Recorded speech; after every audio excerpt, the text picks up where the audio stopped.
was in full swing, hastily covering the ground with a blanket of fallen leaves.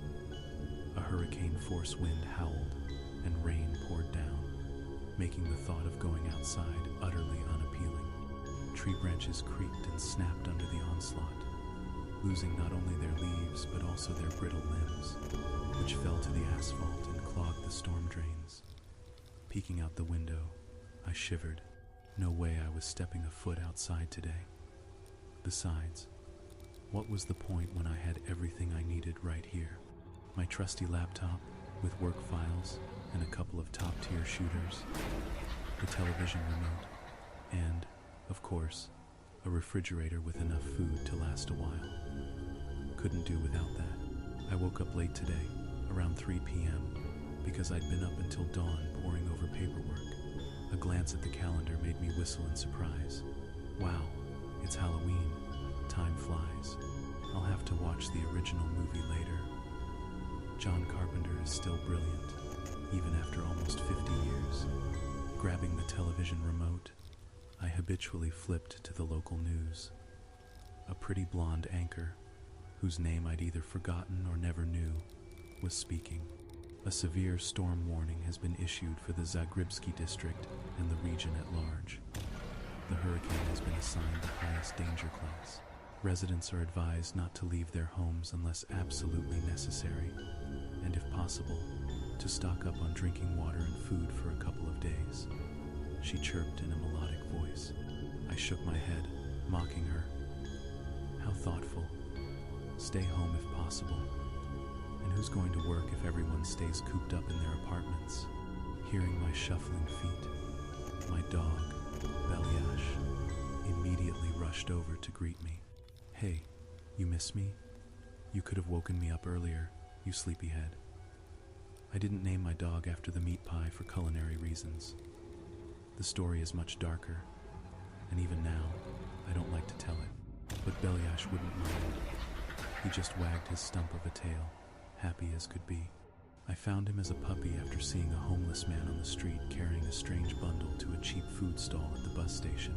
They sold fresh, hot Belyashi there, so business was always brisk, and the prices were great.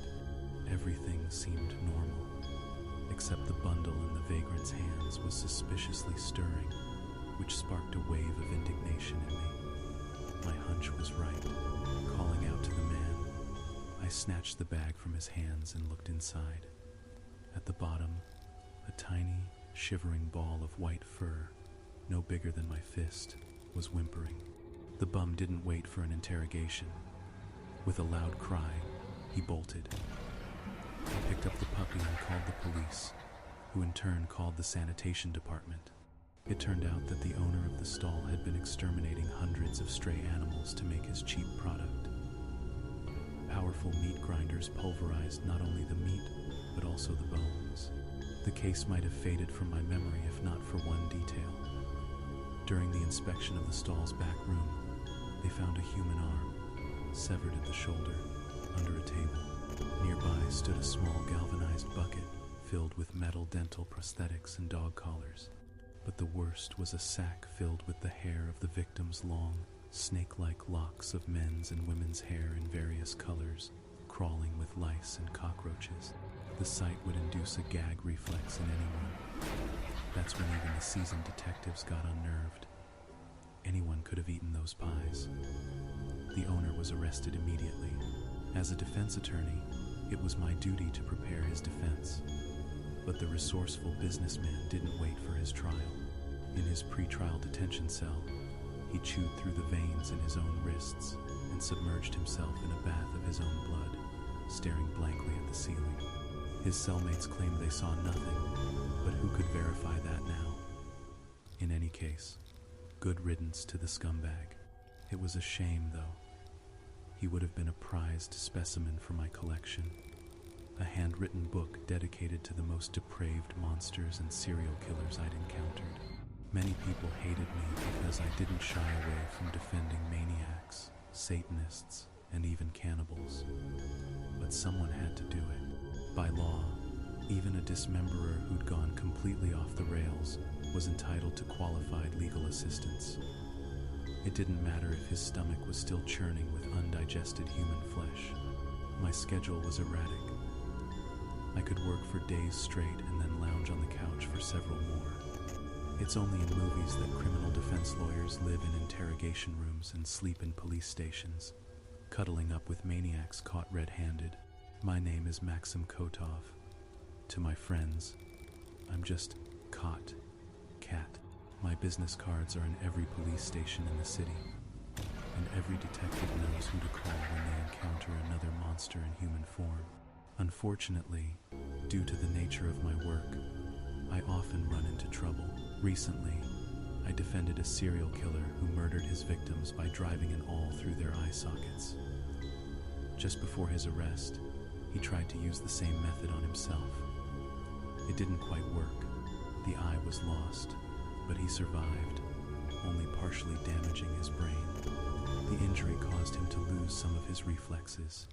He would wet himself in the courtroom and drool. When the verdict was read, he loudly soiled himself, provoking the wrath of the guards and their batons.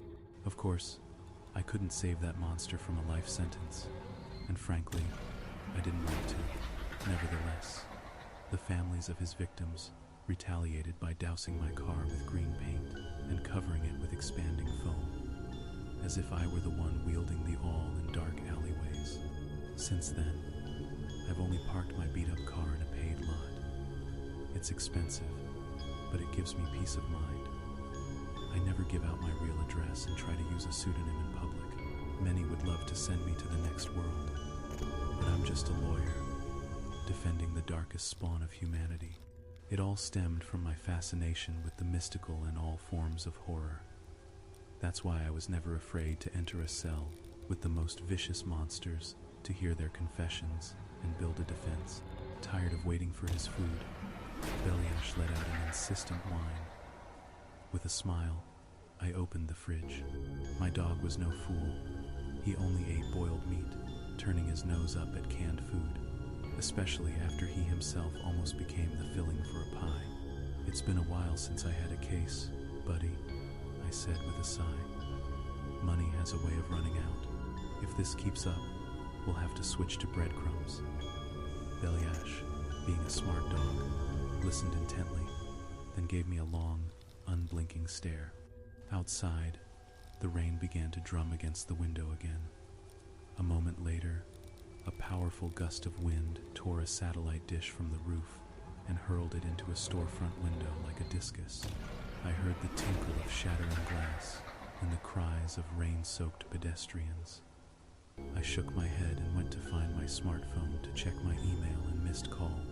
I always put it on silent mode at night. You never know who might get the bright idea to call in the middle of the night. A blinking missed call icon on the screen immediately sent a jolt of energy through me. People rarely called me for no reason.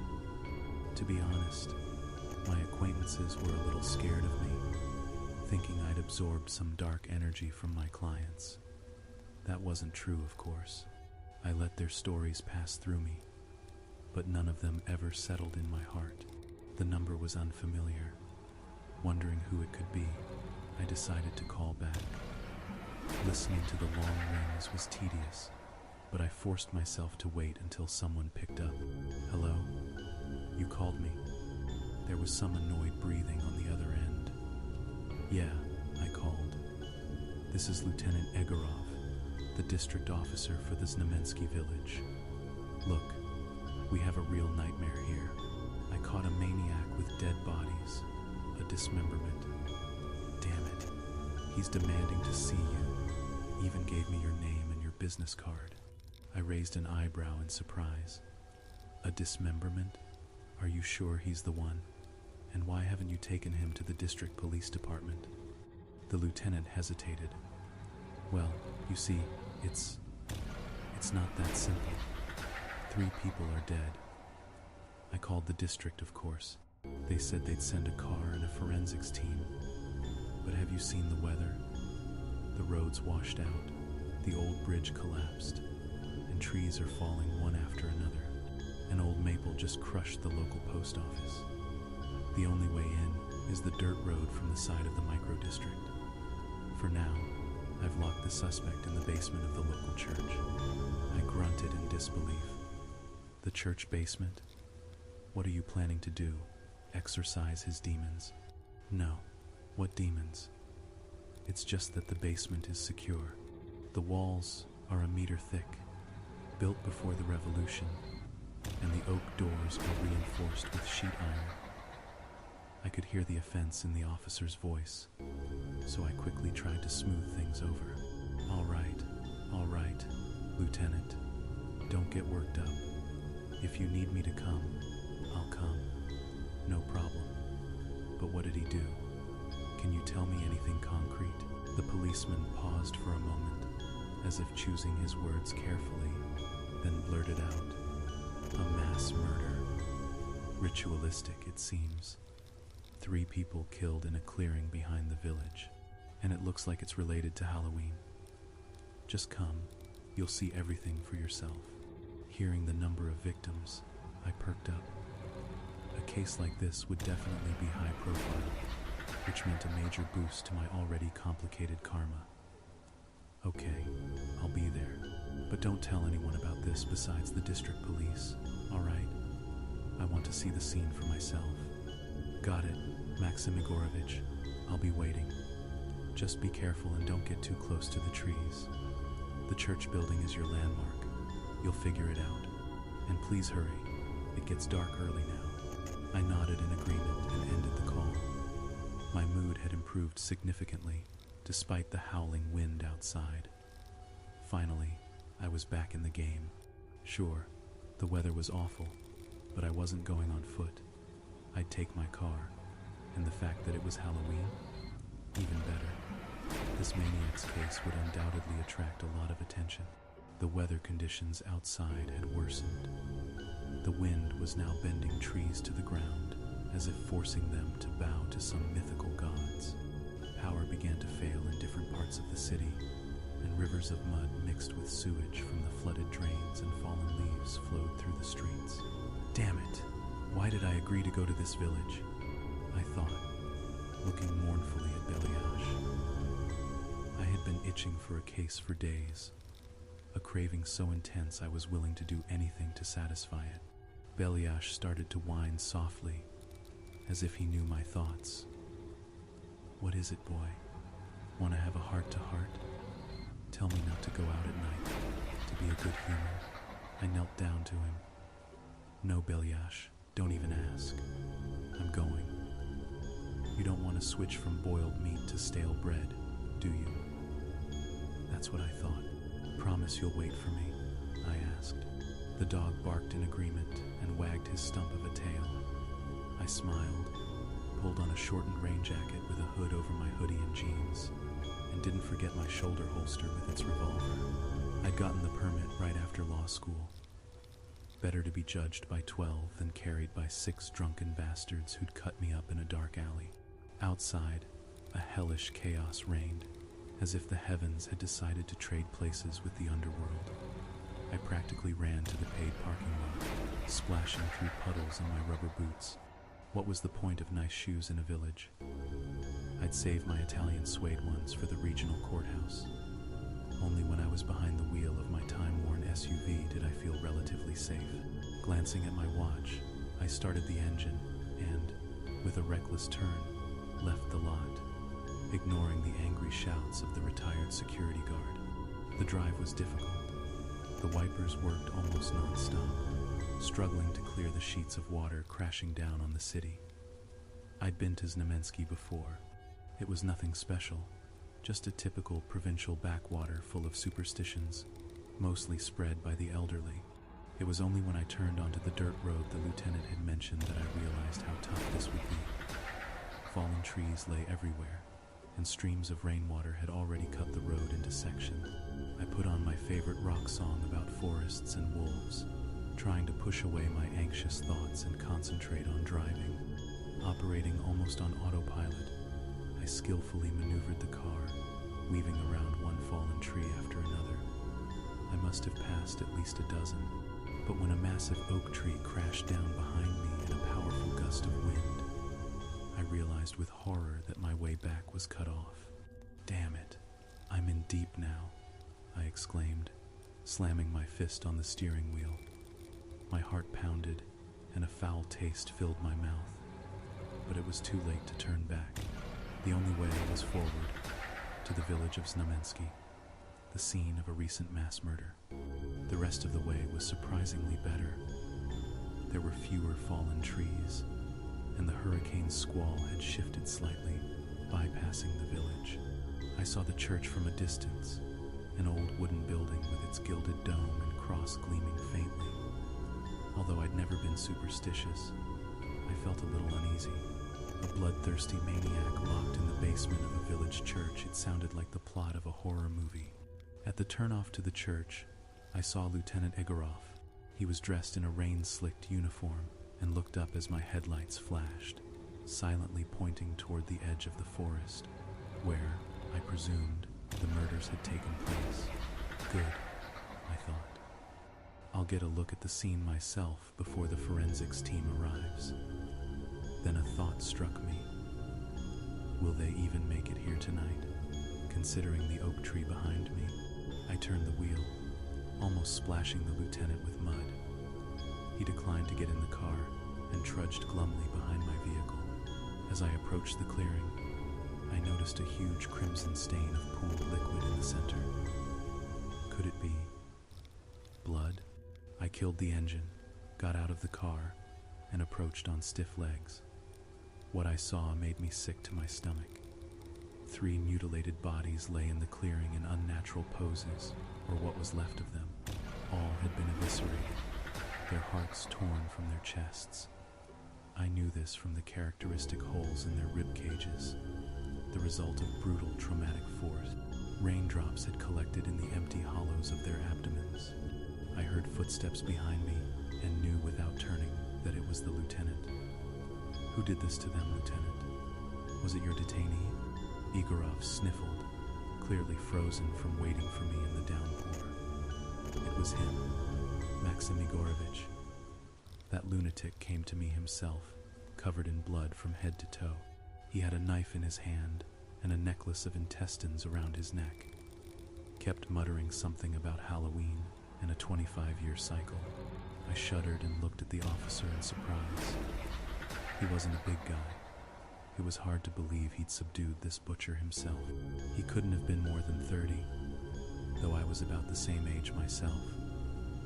Shaking off the thought, I asked, "How did he get my card? And who is he? Give me a profile on him, Lieutenant, and then I'll talk to him myself. He is in handcuffs, right?" The officer smirked. "Of course, Mr. Lawyer. Handcuffs, leg chains, the works. He's a local shepherd, Fyodor Antipov, 25 years old. Arrived here a couple of months ago. A gloomy, unsociable grump.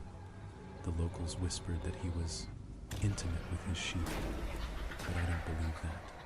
But he was definitely strange, that's a fact." I shook my head, then asked the question that was bothering me. "And who did he kill? Have you identified the victims?" The lieutenant's face darkened. "Can't say for sure, but they were definitely from the city. Came to the clearing to celebrate Halloween. Brought pumpkins, candles, robes, all the ritual stuff. Apparently, Fyodor didn't like it, so he butchered them and sent them to the next world." "Then where are their organs?" I pressed, shivering under the intensifying rain. The officer blew his nose loudly, then wiped his hand on his rain cape. "That, I don't know. But Fyodor said he'd only tell you, and that he'd confess to everything before the police arrive." I grimaced, but there was no backing out now. "All right, take me to your basement. Let's see this Fyodor.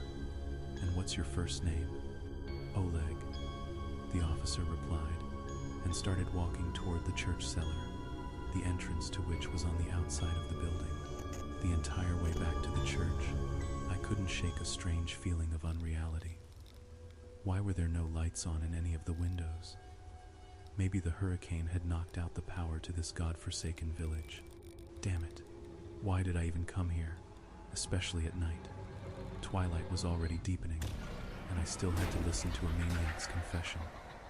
Well, to hell with it. What's done is done. Soon, Officer Igorov led me to a massive door and began to wrestle with a huge barn lock.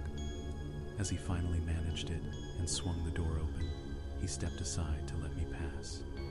Inside, a kerosene lamp burned dimly, and the room reeked of unwashed human bodies and something else, reminiscent of goblin dropping. I confidently lifted my foot to step over the threshold, intending to impress the officer with my fearlessness. Just then, a powerful blow struck the back of my head, and my vision swam. As I lost consciousness, I tried to turn, but the same strong hand shoved me forward into the lair of the killer, Fyodor, who was waiting for his next victim. My God, how did I let myself get caught so easily? The whole thing was a trap.